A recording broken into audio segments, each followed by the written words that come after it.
नमस्कार मंडळी, रामकृष्ण हरी.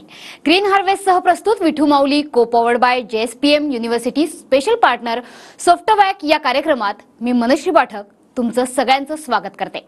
महाराष्ट्राचा सांस्कृतिक आणि सामाजिक एकीकरणाचा उत्सव म्हणजे पंढरीची वारी. विठुरायाला भेटण्यासाठी जगद्गुरू तुकाराम महाराज आणि ज्ञानेश्वर माऊलींच्या पालख्या आता मजल दर मजल करत पंढरीकडे धाव घेत आहेत. आज पुण्यामध्ये संत तुकाराम आणि ज्ञानेश्वर या दोन्ही पालख्यांचा मुक्काम आहे.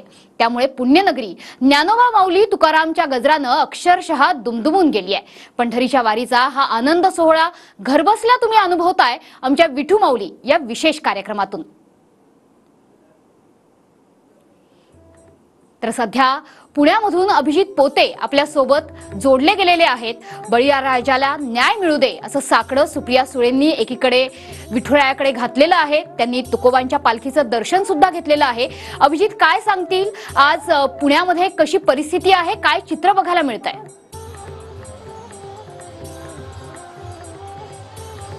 मनुश्री जगद्गुरू संत तुकाराम महाराजांची आणि माऊली महाराजांची पालखी अवघ्या काही क्षणात या पुण्यनगरीत दाखल होत आहे. आणि ज्या संगमवाडी पुलावर या दोन्ही पालख्यांचं संगम होतं आणि म्हणून याला संगमवाडी म्हटलं जातं, तिथं मी सध्या आहे. आणि इथली विहंगम दृश्य मी तुम्हाला दाखवतोय. खरं तर थोड्याच वेळात जगद्गुरू संत तुकाराम महाराजांची पालखी या संगमवाडी ब्रिजवर येऊन ती पुणे महानगरपालिकेकडून जी मानाची पालखीची पहिली आरती असते, जी पुण्यनगरीत दाखल झाल्यावर केली जाते, ती आरती देखील पार पडणार आहे. भक्तांचा उत्साह इथे पाहायला मिळतोय. हजारो वारकरी आता पुण्यनगरीत दाखल व्हायला सुरुवात झालेली आहे. ज्या दिंड्या आहेत त्या दिंड्या पुण्यनगरीत यायला सुरुवात झालेल्या आहेत. विठू नामाच्या गजरानं उभी पुण्यनगरी आता दुमदुमायला सुरुवात झालेली आहे. दृश्य आपण पाहतोय.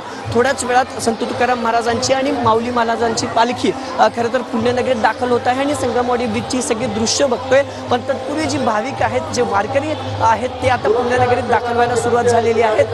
टाळ मृदुंगाचा गजर करत आपल्या विठुरायाला भेटण्यासाठी पंढरीकडे हे वारकरी निघालेले आहेत. आज ही पालखी पुण्यात आल्यानंतर आज आणि उद्या असा 2 दिवस पुण्यात पालखीचा जो आहे तो मुक्काम असतो. निवडुंगा विठोबा आणि पालखी विठोबा मंदिर या दोन्ही मंदिरात पालखी तब्बल 2 दिवस मुक्कामी असते. असंख्य पुणेकर आणि राज्यभरातून भाविक पुण्यात पालखीचं दर्शन घ्यायला येत असतात. दोन्ही पालख्या अवघ्या थोड्या वेळात पुण्यनगरीत दाखल होत आहेत. भक्तांचा हा उत्साह जो आहे तो शिगेला पोहोचलेला पाहायला मिळतो. महिला फुगडी खेळताना पाहायला मिळतात. तिथे सगळ्या या ज्या महिला आहेत त्या या स्वागतासाठी दाखल झालेल्या आहेत पालखीच्या. आणि या महिला सगळ्या ज्या आहेत आता फुगडी खेळतात. खरं तर थोड्याच वेळात याच ठिकाणी जगद्गुरू संत तुकाराम महाराजांची पालखी दाखवलेली इथं खरं तर महापालिकेकडून जी मानाची आरती असते ती केली जाते आणि त्यात लगेच अनुक्रमे दुसरी माऊली महाराजांची पालखी. पण तत्पूर्वी ज्या मानाच्या दिंड्या आहेत नक्कीच त्याच्यामुळे पुण्यात एरवी तरुणांनी गजबजलेला जो FC रोड आहे तो आज वारकऱ्यांनी गजबजून गेलेला आहे. धन्यवाद अभिजित, दिलेल्या या सविस्तर माहितीबद्दल आणि दाखवलेल्या या दृश्यांबद्दल सुद्धा. तर दापोडीत आज सुप्रिया सुळेंनी संत तुकाराम महाराजांच्या पालखीचं दर्शन घेतलं. यावेळी सदानंद सुळे हे देखील त्यांच्या सोबत होते. राज्यातल्या बळीराजाला न्याय मिळू दे असं साकडं सुप्रिया सुळेंनी तुकोबांना घातलंय.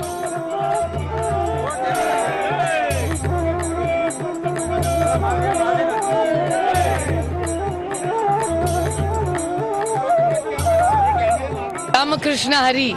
आज वारीच्या ह्या अप्रतिम अशा वातावरणात सदानंद आणि मी पालखीचं स्वागत करण्यासाठी आणि आशीर्वाद घेण्यासाठी आलोय. माऊलीचा हा संपूर्ण उत्सव सोहळा हा आपल्या सगळ्यांसाठीच पंढरपूरकडे मजल दर मजल करत माऊलीचं नाव घेत घेत ज्या प्रेमाने विश्वासाने सगळे चालत असतात त्या सगळ्यांची भेट घेण्यासाठी आम्ही आलेलो आहोत. आज पाऊस ही पडतोय, ही आपल्या सगळ्यांसाठीच खूप आनंदाची गोष्ट आहे. आणि संपूर्ण महाराष्ट्रात चांगला पाऊस पडू दे आणि अडचणीत आलेल्या बळीराजाला न्याय मिळू दे. आज वारकरी पुण्यात दाखल झाले आणि तेव्हाच वरुण राजाने सुद्धा त्यांच्या स्वागताला हजेरी लावली. भर पावसातही लाडक्या विठ्ठलाला भेटण्याची ओढ मात्र तसूभरही कमी झाली नाही. वरुण राजाच्या साथीनं वारकऱ्यांची पावलं झपाझप पंढरीच्या दिशेनं निघाली आहेत.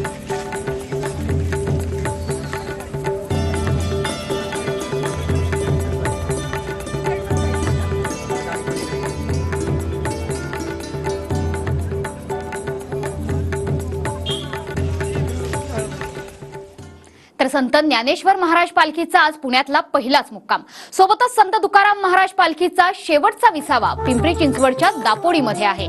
आज पुण्यात या दोन्ही पालख्या एकत्र येत आहेत, त्यामुळे पुण्यनगरीत सध्या ज्ञानोबा माऊली तुकारामचा गजर आहे. याचा आढावा घेतलाय आमचे प्रतिनिधी रणजित जाधव यांनी.